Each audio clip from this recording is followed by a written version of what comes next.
ஏற்கனவே பல தடவை சொல்லியிருக்கிறீங்க. தயவு பண்ணி இப்போ ஒரு தடவை சொன்னீங்கன்னா சௌகரியமாக இருக்கும். அந்த அடுத்த கரையை அடையிறது எப்படி, இப்போ ஒரு தடவை அதை விளக்கமாக சொல்லிட்டிங்கன்னா நல்லா ஞாபகப்படுத்திக்குவேன். அது சரியான சமயம் வர்றப்போ இது எனக்கு உதவியாக இருக்கும் அப்படின்னு நானும். ஆனால் உண்மை என்ன தெரியுமா, அந்த சரியான சமயம் வரவே இல்லை அப்படிங்கிறது தான் உண்மை. இப்படி அந்த கதை முடியும். இந்த கதை அந்த ஒரு ஆளுக்கு மட்டும் இல்லை, கிட்டத்தட்ட எல்லாருக்குமே அது பொருந்தும் அப்படிங்கிறாங்க விவரம் தெரிஞ்சவங்க. எல்லாருமே அந்த சரியான தருணத்துக்காகத்தான் காத்துக்கிட்டு இருக்கிறாங்களாம். அதுக்காக ஜோசியம் பார்க்குறாங்க, கைரேகை பார்க்குறாங்க, நாளைக்கு என்ன நடக்குங்கிற ஆவலில் எல்லோரும் காத்துக்கிட்டு இருக்கிறாங்க.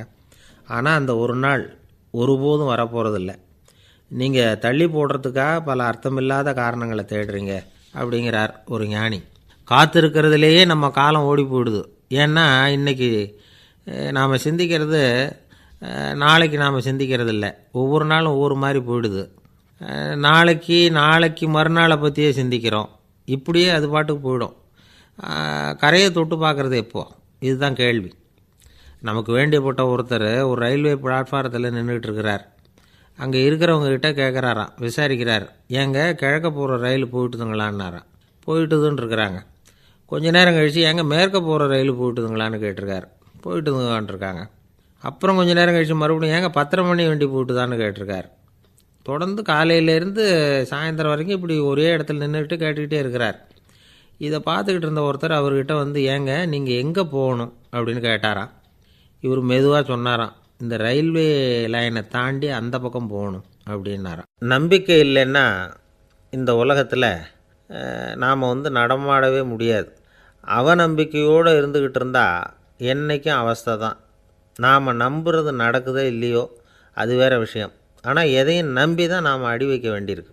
வேறு ஒன்றும் வேணாம், ஒரு லாட்ரி சீட்டு வாங்குகிறோம். அது எங்கே நமக்கு விழப்போகுது அப்படிங்கிற அவநம்பிக்கையோடவா வாங்குகிறோம். பரிசு நமக்கு தான் அப்படிங்கிற நம்பிக்கை உள்ளூர இருக்கிறதுனால தான் அதை வாங்குகிறோம். இருந்தாலும் முடிவு வேறு மாதிரி ஆகிடுது. அதுக்காக மனசு சோர்ந்து போகிறதில்ல. அடுத்த மாதமும் சீட்டு வாங்குகிறோம். இந்த நம்பிக்கை தான் மனித வாழ்க்கைக்கு ஆதாரம். ஒரு கடையில் போய் டீ சாப்பிட்றீங்க. அந்த டீ நல்ல டீ தானா, அதில் விஷம் கலந்துருக்குமா அப்படிங்கிற சந்தேகம் வந்துட்டுதுன்னு வச்சுங்க. அதுக்கப்புறம் அதை எப்படி நீங்கள் சாப்பிட முடியும்? நம்பி தான் சாப்பிட்ணும். ரயில் ஒழுங்காக போய் சேருங்கிற நம்பிக்கை இருக்கிறதுனால தான் அதில் ஏறி உட்காடுறோம். லெட்டர் ஒழுங்காக போய் சேருங்கிற நம்பிக்கை இருக்கிறதுனால தான் பெட்டியில் போடுறோம். சரி, நம்ம கதையெல்லாம் நம்மளோட இருக்கட்டும். மனித நம்பிக்கை எந்த அளவுக்கு உறுதியாகவும் அறிவுபூர்வமாகவும் இருக்கணுங்கிறதுக்கு அலெக்சாண்டர் வாழ்க்கையில் நடந்த ஒரு சம்பவத்தை உதாரணமாக சொல்லலாம். இந்த உலகத்தையே ஜெயிக்கணும்னு புறப்பட்டார் அலெக்சாண்டர். ஒரு கட்டத்தில் அவர் சிட்னஸ் நதி கரைக்கு சேர்ந்தார். அந்த சமயத்தில் அவருக்கு கடுமையான நோய் வந்துட்டுது. அவர் கூடவே வந்திருந்த கிரேக்க வைத்தியர்கள் என்னென்னமோ முயற்சியெல்லாம் பண்ணி பார்த்தாங்க. இருந்தாலும் அலெக்சாண்டருக்கு வந்திருக்கிறது என்ன நோய்ங்கிறத அவங்களால கண்டுபிடிக்க முடியல. ஏன்னா அந்த பகுதியில் உள்ளவங்களுக்கு மட்டுமே அதிகமாக வரக்கூடிய ஒரு வினோதமான நோயாக இருந்தது அது. ஆனால் அவர் இருக்கிற இடம் எதிரியோட இடம், பாரசீக மன்னனோட ஆளுகைக்கு உட்பட்ட இடம். என்ன பண்ணுறது அப்படின்னு எல்லாரும் யோசனை பண்ணாங்க. பாரசீக மன்னனோட அரண்மனையில் இருக்கிற வைத்தியர் வந்தால் இந்த நோயை குணப்படுத்தி விடுவார் அப்படின்னு சொன்னாங்க. இருந்தாலும் எதிரியோட நாட்டில் இருக்கிற வைத்தியரை கூப்பிட்டு எப்படி நம்பி வைத்தியம் பார்க்க சொல்கிறது அப்படின்னு சொல்லி எல்லோரும் தயங்கினாங்க. ஆனால் அலெக்சாண்டர் தயங்கலை. பரவாயில்ல, அழைச்சிட்டு வாங்கன்னு விட்டார். உடனே அவரை போய் அழைச்சிட்டு வந்துட்டாங்க. அவர் வந்தார். அலெக்சாண்டர் உடம்பை பரிசோதனை பண்ணி பார்த்தார். சரி, இதை குணப்படுத்தி விடலாம், பயப்பட வேண்டியதில்லை. ஆனால் இதுக்கு ஒரு மூலிகை ரசம் தயார் பண்ணி கொடுக்கணும். நான் போய் அதை தயார் பண்ணிவிட்டு 2 நாளில் திரும்பி வந்துடுறேன் அப்படின்னு சொல்லிவிட்டு போனார் அந்த வைத்தியர். அதே மாதிரி 2 நாளில் திரும்பி வந்தார் மூலிகை ரசத்தோட. இதுக்கு இடையில் அலெக்சாண்டரோட தளபதிகளில் ஒருத்தர் ரகசியமாக ஒரு எச்சரிக்கை கடிதம் கொடுத்து அனுப்பியிருக்கிறான். அதை வாங்கி என்ன விஷயம்னு பார்த்தார். இப்போ உங்ககிட்ட வந்திருக்கிற எதிரி நாட்டு வைத்தியரை நம்பாதீங்கோ, அவன் கொண்டுகிட்டு வந்திருக்கிற மூலிகை ரசத்தில் விஷம் கலந்துருக்குது அப்படின்னு அதில் எழுதியிருக்கு. அதை பார்த்தார் அலெக்சாண்டர். இருந்தாலும் கொஞ்சம் கூட அலட்டிக்கலை. வைத்தியர் கொடுத்த மருந்தை வாங்கி கடகடன்னு குடிச்சுட்டு அதுக்கப்புறம் அந்த கடிதத்தில் இருந்த விஷயத்தை அந்த வைத்தியர்கிட்ட சொன்னார். வைத்தியர் திகைச்சு போயிட்டார். தன் மேலே அலெக்சாண்டர் வச்சுருக்கிற நம்பிக்கையை பார்த்து அவருக்கு ரொம்ப வியப்பு. வைத்தியர் உண்மையிலேயே நல்ல மருந்து தான் கொண்டுகிட்டு கொடுத்துருக்கிறார், அதில் விஷம்லாம் எதுவும் கலக்கலை. அதுக்கப்புறம் அலெக்சாண்டர் அந்த வைத்தியரை பார்த்து சொன்னாராம், நம்பிக்கைங்கிற அச்சாணியை ஆதாரமாக வச்சுக்கிட்டு தான் இந்த உலகம் சுற்றிக்கிட்டு இருக்குது. எனக்கு எதிரியாக இருந்தாலும் பாரசீக மன்னர் ரொம்ப பெரியவர். அப்பேற்பட்ட மன்னருடைய அரண்மனை வைத்தியர் தொழில் நேர்மை இல்லாதவராக இருக்க முடியாது, இருக்க மாட்டார். அப்படி இருந்தால் அவரை அரண்மனை வைத்தியராக வச்சிருக்கவே மாட்டாங்க அப்படின்னு நம்பினேன். என்னுடைய நம்பிக்கை வீண் போகலை அப்படின்னாராம். இதுதான் மானுட நம்பிக்கைங்கிறது. இந்த காலத்துலேயும் இது மாதிரி இந்த மானுட நம்பிக்கையை ரொம்பவும் சாமர்த்தியமாக கையாளுகிற கெட்டிக்காரங்க சில பேர் இருக்கிறாங்க. இந்த காலத்து குரு, அவருக்கு ஒரு சிஷ்யன். குரு முன்னாடி அந்த சிஷ்யன் ரொம்ப பணிவாக நின்று, குருவே, உங்கள் கையால் விஷத்தை கொடுத்தாலும் அதை வாங்கி மடமடன்னு குடிச்சிருவேன் அப்படின்னா. உன்னுடைய குரு பக்தியை மெச்சினேன் அப்படின்னார் குரு. அதுக்கு அந்த சிஷ்யன், அப்படி இல்லை குருவே, உங்கள்கிட்ட சிஷ்யனாக இருக்கிறத விட உங்கள் கையால் விஷத்தை வாங்கி குடிச்சு விட்றது ரொம்ப நல்லது, அதனால தான் அப்படி சொன்னேன் அப்படின்னா. ஒரு தீக்குச்சி தீப்பெட்டியை பார்த்து கேட்டுதான், நாம் 2 பேரும் தானே உரசிக்கிறோம், ஆனால் நான் மட்டும் தீ பிடிச்சி எரிஞ்சு போகிறேன், நீ அப்படியே இருக்கிறியே அப்படின்னு தான். அதுக்கு தீப்பெட்டி சொல்லியிருக்குது, உனக்கு தலையில் கணம் இருக்குது அதனால் அழிஞ்சு போகிற அப்படின்னு தான். எப்படி இருக்கு பாருங்கள் இந்த பதில். தலையில் கணம் உள்ளவங்க யாருமே சரியாக இருக்க முடியாது. எவ்வளவு பெரியவங்களாக இருந்தாலும் சரி, ரொம்ப கஷ்டம்தான் அது. கர்வங்கிறது கூடவே கூடாது. இதை விளக்கிறதுக்கு மகான் ஒருத்தர் ஒரு சம்பவத்தை சொல்கிறார். அர்ஜுனன் தீர்த்த யாத்திரை பண்ணானா. அப்போது தென்னிந்தியாவுக்கு வந்திருக்கிறான். ராமேஸ்வரத்துக்கு போனப்போ அங்கே இலங்கைக்கு கல்லுலாம் அடுக்கி போடப்பட்டிருந்த பாலத்தை பார்த்தானா. ஒரு சின்ன குரங்கு அதுக்கு பக்கத்தில் விளையாடிக்கிட்டு இருந்திருக்கு. அதை பார்த்துட்டு அர்ஜுனன் சிரிச்சிருக்கான். ஏன் சிரிக்கிறேன்னு கேட்டிருக்கு அந்த குரங்கு. ராமன் மிகச்சிறந்த வில் வீரன், அப்படி இருக்கிறப்போ அவன் இலங்கைக்கு அம்புகளாலேயே ஒரு பாலம் கட்டியிருக்கலாம். அதை விட்டுட்டு போயும் உன்ன மாதிரி குரங்குகளை துணையாக வச்சுக்கிட்டு இப்படி ஒரு கருங்கல் பாலத்தை கட்டியிருக்கிறானே அப்படின்னானா. அம்புகளால் பாலம் கட்ட முடியுமா அப்படின்னு கேட்டு தான் குரங்கு. ஏன் முடியாது, என்னால் முடியுமேன்னு இருக்கான் அர்ஜுனன். அம்பால் பாலம் கட்டலாம், இருந்தாலும் என்ன மாதிரி குரங்குகள் ஏறி நடந்தால் அது தாங்குமா? அதனால தான் ராமர் கருங்கல் பாலமே கட்டினார் அப்படின்றது குரங்கு சொல்லிச்சான். அப்படியே சொல்கிற, நான் வேணும்னா இப்போ அம்புகளாலேயே ஒரு பாலத்தை கட்டுறேன், நீ அது மேலே ஏறி நடந்து பார். பாலம் விழுந்துட்டுதுன்னா நான் தீ மூட்டி அதில் குதித்து உயிர் தியாகம் பண்ணி விட்றேன் அப்படின்னு நான் ரொம்ப கோபமாக. உடனே அந்த சின்ன குரங்கு பெரிய உருவம் எடுத்துட்டு தான் கையில் கதையோடு அர்ஜுனன் முன்னாடி நிற்கிறான் அனுமன். பார்த்தா, என்னுடைய தலைவர் ராமரையா இழிவாக பேசுகிற, நீ இப்போ பாலம் கட்டு, நான் என்னுடைய பலத்தை காட்டுறேன் அப்படின்னா அனுமன். அர்ஜுனன் தன்னுடைய காண்டிபத்தை எடுக்கிறான், சரமாரியாக அம்புகளை விடுறான். அதெல்லாம் ஒன்றோட ஒன்று கோத்துக்கிட்டு அப்படியே பாலம் மாதிரி நிற்கிது. அர்ஜுனன் தலை நிமிர்ந்து நின்னான். அனுமன் உயர கிளம்பி அங்கேருந்து பாலத்தில் பொத்துன்னு இறங்கினான். பாலம் அப்படியே நொறுங்கி போச்சு தூள் தூளாக. என்ன அர்ஜுனா, இப்போ என்ன செய்ய போகிற அப்படின்னா ஏளனமா. அர்ஜுனன் தலையை தொங்க போட்டுக்கிட்டான். சொன்னபடி தீ மூட்டி அதில் குதிக்கிறதுக்காக 3 தடவை சுற்றி வந்தான். அப்போது கிருஷ்ணர் அங்கே வந்தார். என்ன அர்ஜுனா, என்ன நடக்குது, என்ன இது அப்படின்னு ஒன்றும் தெரியாத மாதிரி கேட்டார். அர்ஜுனன் வாயை திறக்கிறதுக்கு முன்னாடி அனுமன் வாயை திறந்தான், நடந்ததை சொன்னான். அர்ஜுனன் சவால் விட்டபடி உயிர் திறந்தே ஆகணும்னா அனுமன். கிருஷ்ணர் யோசனை பண்ணார். நல்லது, இந்த சவால் விட்டதுக்கும் நடந்ததுக்கும் யார் சாட்சி? பெரியவர் ஒருத்தரை சாட்சியாக வச்சுக்கிட்டல்லவா நீங்கள் இந்த போட்டியை நடத்தியிருக்கணும் அப்படின்னார். அதனால் என்ன, இப்போ மறுபடியும் அந்த போட்டியை நடத்திவிட்டா போச்சு, என்னால் அந்த அம்பு பாலத்தை நொறுக்க முடியாதா அப்படின்னா அனுமன். சரி, இப்போ மறுபடியும் அது நடக்கட்டும்னார் கிருஷ்ணர். அர்ஜுனன் அம்பு பாலம் அமைச்சான். அனுமன் ஏறி குதிச்சான். பாலம் அசைஞ்சு கொடுக்கவே இல்லை, அவ்வளோ உறுதியாக இருக்குது. இப்போ அனுமன் தலையை குனிஞ்சிக்கிட்டான். அர்ஜுனன் நன்றியோடு நிமிர்ந்து பார்த்தான். கிருஷ்ணருடைய தோள்கள்லேயும் முதுகள்லேயும் ரத்தம். என்ன சுவாமி, என்ன நடந்ததுன்னு நான் பதறி போய், உன் அம்பு பாலத்தை நான் தான் மூட்டு கொடுத்து தாங்கிக்கிட்டு இருந்தேன். அனுமன் குதித்தப்போ என் மேலே ஏற்பட்ட காயங்கள் இவை. பின்ன உன்னுடைய அம்பு பலத்தினாலேயா பாலம் நின்றுதுன்னு நினைக்கிற அப்படின்னாரான். முதல்ல அர்ஜுனன் அப்புறம் அனுமன் 2 பேருக்குமே கர்வ பங்கம் ஆகிட்டு தான். அதாவது அவங்கக்கிட்ட இருந்த கர்வம் போயிட்டுது. யாராக இருந்தாலும் கர்வம் கூடாதுங்கிறத இதிலேருந்து நாம் புரிஞ்சுக்கணும். இந்த காலத்தில் நாமெல்லாம் எந்த விஷயத்துக்கெல்லாம் கர்வப்பட்டுருக்கோம் தெரியுமா? 2 பெண்கள் தங்களுடைய கணவன்மார்களை பற்றி ரொம்ப பெருமையாக பேசிக்கிட்டாங்களாம். அதில் ஒரு அம்மா சொல்லியிருக்கு, என் வீட்டுக்காரர்கிட்ட எந்த சப்ஜெக்ட் கொடுத்தாலும் சரி அந்த விஷயத்தை பற்றி அழகாக 1 மணி நேரம் பேசுவார் அப்படின்னாங்களாம். உடனே இன்னொரு அம்மா, அது என்ன பிரமாதம், என் வீட்டுக்காரருக்கு சப்ஜெக்டே தேவையில்லை, விஷயமே இல்லாமல் நாள் பூரா பேசிக்கிட்டு இருப்பார் அப்படின்னாங்களாம். ஒரு காடு, நல்ல மரம்லாம் செழிச்சு இருந்தது. அப்படிப்பட்ட காட்டில் ஒரு சாது இருந்தார். அவர் எப்படின்னா எப்பவும் ஒரு மரத்தடியில் உட்காந்துருப்பார். ஏன்னா அவருடைய இருப்பிடமே அதுதான். அவர் என்ன பண்ணுவார், 3 கல் வச்சுருந்தார். செங்கல் மாதிரி இருக்கும், ஆனால் அதை விட கொஞ்சம் பெருசாக இருக்கும். எதுக்கு அந்த 3 கல்லுன்னா அதுதான் அவருடைய படுக்கை. அதாவது தூங்குறப்ப ஒரு கல்லை தலைக்கு கீழே வச்சுக்குவார், இன்னொரு கல்லை இடுப்புக்கு கீழே வச்சுக்குவார், இன்னொரு கல்லை காலுக்கு கீழே வச்சுக்குவார். உடம்பை ஒரு அப்படியே ஒரு தகட்டால் மூடிக்குவார், அப்படியே தூங்கி போடுவார். மழை பெய்யுதுன்னு வச்சுங்க, அவர் உடம்பு 3 கல் மேலே இருக்குதா, அதனால் தண்ணி அடியில் ஓடி போடும், உடம்பு நனையாது. மேலே தகடு இருக்கிறதுனால மழையும் உடம்புல படாது. அவர் தூக்கமும் கெடாது, நிம்மதியாக தூங்குவார். பகலில் அந்த 3 கல்லையும் ஒரு சேர ஒரு அடுப்பு மாதிரி வச்சு அது மேலே உட்காந்துக்குவார். அதனால் பாம்பு பூச்சி எதுவும் அவரை தொந்தரவு பண்ணுறதில்ல, அது பாட்டுக்கு நகர்ந்து போயிடும். அவர் பாட்டுக்கு நிம்மதியாக இருப்பார். யாராவது எதையாவது கொண்டுகிட்டு கொடுத்தா அதை வாங்கி சாப்பிடுவார், அவ்வளவுதான். ஒரு நாள் அந்த நாட்டு அரசன் காட்டுக்கு வேட்டையாட வந்தான். அந்த வழியாக வந்தப்போ இந்த சாது படுத்துருக்கிறத பார்த்தான், பரிதாபப்பட்டான். ஐயோ பாவம், இவர் இப்படி இந்த கல் மேலே உடம்பை வச்சுக்கிட்டு தூங்குறாரே, என்ன பாடுபடுவார். இவரை நாம் அரண்மனைக்கு அழைச்சிட்டு போய் சுகமாக நிம்மதியாக இருக்கிறதுக்கு வழி செஞ்சு கொடுப்போம், அது ரொம்ப நல்லாயிருக்கும் அப்படின்னு நினச்சான். அப்படி நினச்சிக்கிட்டே அரண்மனைக்கு வந்துட்டான். அதுக்கப்புறம் ஒரு பல்லக்கையும் 2 சேவகர்களையும் காட்டுக்கு அனுப்பி அந்த சாதுவை மெதுவாக இங்கே அழைச்சிட்டு வந்துடுங்க அப்படின்னு சொல்லி அனுப்பி வச்சான்.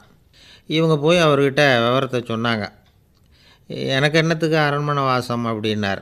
இருந்தாலும் மன்னர் உத்தரவு, நீங்கள் அவசியம் வரணும் அப்படின்னாங்க இவங்க. சரின்னு சொல்லிவிட்டு வேறு வழி இல்லாமல் புறப்பட்டார். புறப்படும் பொழுது என்ன பண்ணார்னா, மறக்காமல் அந்த 3 கல் ஒரு தகடு அதையும் எடுத்து பல்லக்கில் வச்சுக்கிட்டார். என்னத்துக்கு இதையெல்லாம் எடுத்து வைக்கிறாரு அப்படின்னு சொல்லி அவங்க யோசனை பண்ணாங்க. இருந்தாலும் அதை பற்றி ஒன்றும் கேட்கல. பேசாமல் அவரை அழைச்சிட்டு போய் அரண்மனையில் விட்டுட்டாங்க. அரசன் ஓடி வந்தான், வரவேற்றான், அறுசுவை உணவு படைத்தான். அவர் படுக்கிறதுக்கு தங்க கட்டில், பட்டு மெத்தை, இப்படி எல்லாம் ஏற்பாடு பண்ணி வச்சான். இங்கே படுத்து ஓய்வு எடுத்துங்க அப்படின்னு சொல்லிவிட்டு அவன் பாட்டு போயிட்டான்.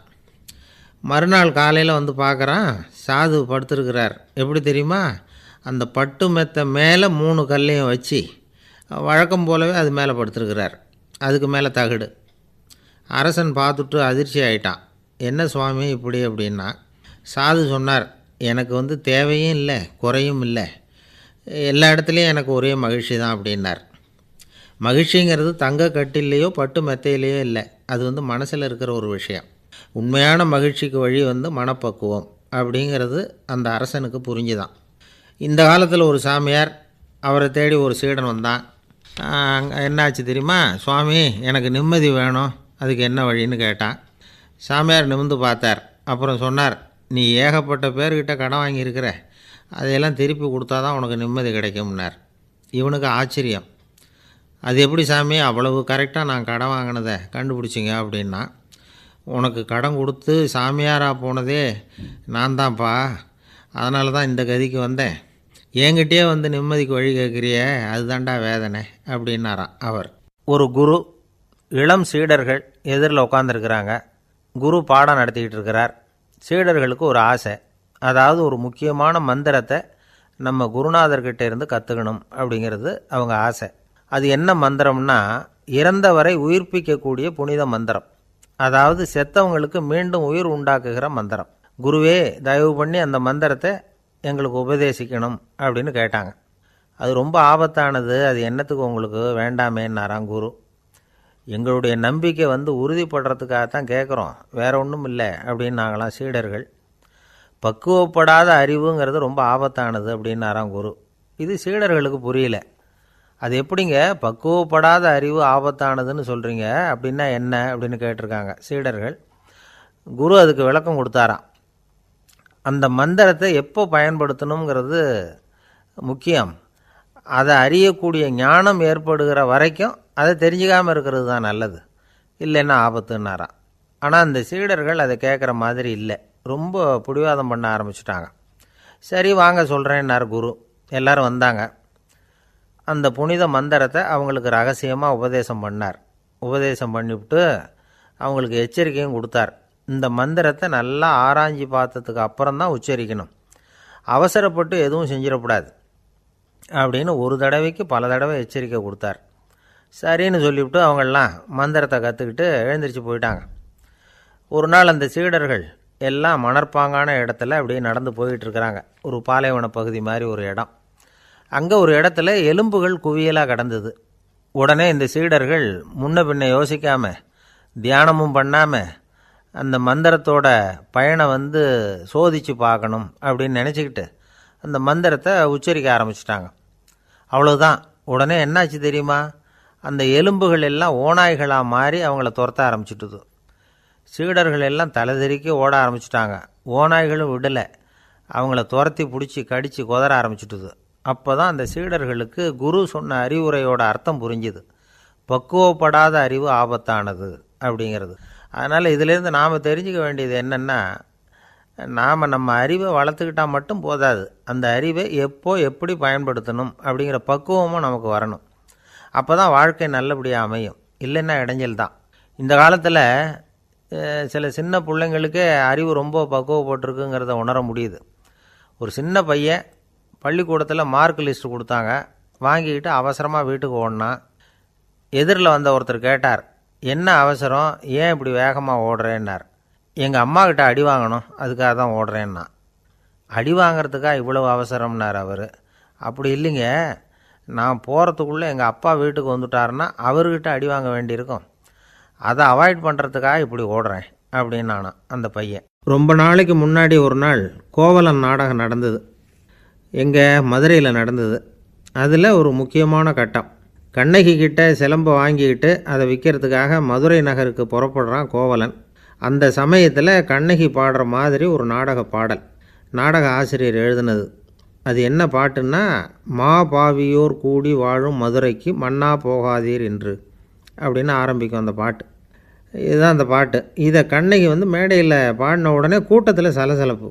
நம்ம ஊர்லேயே நமக்கு முன்னாடியே நின்றுக்கிட்டு மா பாவியோர் கூடி வாழும் மதுரை அப்படின்னு சொல்கிறாங்களே, என்ன தைரியம் அப்படின்னு எல்லாம் குழப்பம் பண்ண ஆரம்பிச்சிட்டாங்க. மக்கள் சத்தம் போட ஆரம்பிச்சிட்டாங்க. எதிர்ப்பு குரல் அது பாட்டுக்கு வர வர அதிகமாக போட்டுது. கொண்டுக்கிட்டு வா அந்த நாடக ஆசிரியரை, எழுதுனது யார் அப்படின்னு ஒரே சத்தம், கூச்சல். வேறு வழி இல்லை. மெதுவாக மேடைக்கு வந்தார் அந்த நாடக ஆசிரியர். 4 பக்கத்திலிருந்தும் கேள்வி கணைகள்.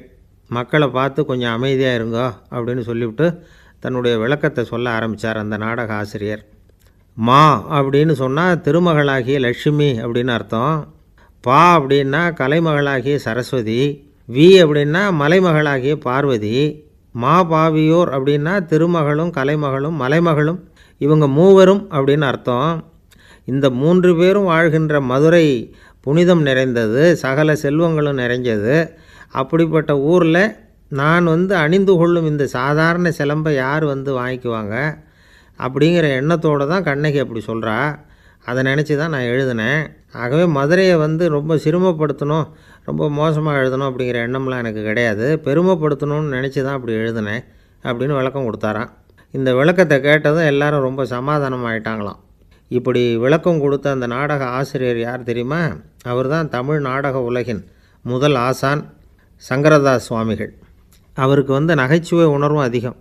1920ஆம் ஆண்டு திருநெல்வேலியில் அவர் தங்கியிருக்கிறார் நாடகம் நடத்துறதுக்காக. அவர் தங்கியிருந்த வீட்டில் கொசு மூட்டைப்பூச்சி அதிகமாக இருந்திருக்கு. அவரால் தூங்கவே முடியல. அவர் அனுபவித்த தொல்லைகள் ஒரு பாட்டாக உருவாச்சு. வேடிக்கையாக ஒரு பாட்டு எழுதினாராம். மூட்டையும் கொசுவும் ஒரு வீட்டிலே மீட்டிங் போட்டால் முன்னே நிற்க யாரால் முடியும், கொசு மோகன ராகம் போல சத்தம் போட்டு முன்னே நின்று செய்திடும் யுத்தம். இதை மறுநாள் நாடகத்தில் கோமாளி வேஷம் போட்ட ஒரு சிறுவனை விட்டு பாட வச்சுருக்கார். எல்லாரும் சிரித்து ரசித்தாங்களாம். சங்கரதாஸ் சுவாமிகள் கல்யாணமே பண்ணிக்கல, துறவி மாதிரியே வாழ்ந்திருக்கார். தமிழ் நாடக கலைக்கு தன்னையே அர்ப்பணம் பண்ணிட்டவர் அவர். 1922 நவம்பர் மாதத்தில் ஒரு நாள் புதுச்சேரியில் அவர் வாழ்க்கை முடிஞ்சுது. அப்போ அவருக்கு வயசு 55.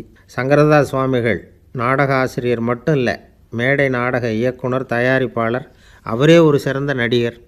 ஒரு தடவை சாவித்திரி நாடகத்தில் இவர் யமதர்மனாக வேஷம் போட்டு நடிச்சிருக்கிறார். நாடகம் பார்த்துக்கிட்டு இருந்த கருவுற்ற ஒரு பெண்மணிக்கு பயத்தினால அங்கேயே குழந்தை பிறந்துட்டு தான். அந்த நிகழ்ச்சிக்கு அப்புறம் இவர் இந்த வேஷம் போடுறப்போலாம் ஜனங்களுக்கு முன்கூட்டியே எச்சரிக்கை கொடுக்க ஆரம்பிச்சிருவாராம். அதாவது அப்படி யாராவது பயப்படுறவங்க இருந்தால் கொஞ்சம் கண்ணை மூடிங்க அல்லது எழுந்திரிச்சு போடுங்கன்னு. நடிப்புன்னா அப்படிலாம் இருக்கணும். இந்த காலத்தில் நடிகர் ஒருத்தர் சொன்னார், சார் நான் இந்த நாடகத்தில் நடிக்கிறப்போ முகத்தில் நவரசங்களையும் காட்டி நடித்தேன், உணர்ச்சிகளை எல்லாம் நல்லா காட்டி நடித்தேன். அப்படி இருந்தும் ஜனங்கள் வந்து கல் எடுத்து மேடையில் வீசிவிட்டாங்க சார் அப்படின்னார். நாடகத்தில் உங்களுக்கு என்ன வேஷம் அப்படின்னு கேட்டாங்க. அது செத்து கிடக்கிற பணமாக நடித்தேன் சார் அப்படின்னார். என்னுடைய நண்பர் ஒருத்தர், அவருக்கு ஜாதகத்தில் நம்பிக்கை உண்டு. அவரே ஜோசியமெல்லாம் பார்ப்பார். என்ன சார் இந்த காலத்தில் இதையெல்லாம் நம்பிக்கிட்டு இருக்கீங்களேன்னு கேட்டால், உங்களுக்கு ஒன்றும் தெரியாது சார், இந்த உலகத்தில் ஒவ்வொருத்தரும் அவங்கவுங்க செய்கிற நல்லது கெட்டதுக்கு தகுந்த பலனை அனுபவிச்சே தீரணும்பார். அது மட்டும் இல்லை, ஒருத்தன் செத்துட்டா கூட அவன் செஞ்ச பாவ புண்ணியங்கள் கூடவே போயிட்டுருக்கோம்பார். அது எப்படி கூட போகும் அப்படின்னு குதர்க்கமாக கேட்டால், அதுக்கு அவர் ஒரு கதை சொன்னார். அது ரொம்ப சுவாரஸ்யமாக இருந்தது. ஒரு ஊரில் ஒருத்தர் இருந்தாராம். அவர் ஜோசியம் பார்க்குறதுல ரொம்ப கெட்டிக்காரரு. ஒருத்தருடைய தலைமுடியை மட்டும் அவர்கிட்ட காட்டினா போதும், அதை மட்டும் பார்த்துட்டு அவருடைய ஜாதகத்தையே சொல்லிவிடுவாராம். அப்பேற்பட்ட திறமை. அந்த ஆள் ஒரு சமயம் கன்னியாகுமரி கடற்கரைக்கு போயிருந்துருக்கிறார். அங்கே கரை ஓரமாக ஒரு மண்டை ஓடு கிடந்திருக்கு. அதை எடுத்து பார்த்துருக்கிறார். அந்த மண்டை ஓட்டை வச்சுக்கிட்டே அதோட ஜாதகத்தை அலசியிருக்கிறார். இந்த மண்டை ஓட்டுக்கு உரிய ஆசாமி வாழ்க்கையில் ரொம்ப கஷ்டப்பட்டுருக்கிறான், நிறைய கஷ்டத்தை அனுபவிச்சிருக்கிறான், அது தாங்க முடியாமல் தான் கடலில் விழுந்து தற்கொலை பண்ணிகிட்ருக்கான் அப்படிங்கிறத அவர் கணிச்சுட்டார். இருந்தாலும் இந்த மண்டை ஓடு இன்னமும் அனுபவிக்க வேண்டியது பாக்கி இருக்குது அப்படிங்கிறதையும் அவர் உணர்றார். அது சரி, ஒருத்தன் வந்து உயிரோடு இருக்கிற வரைக்கும் தானே நல்லது கெட்டதை அனுபவிக்க முடியும். செத்ததுக்கு அப்புறமும் பாக்கி இருக்குன்னா அதை எப்படி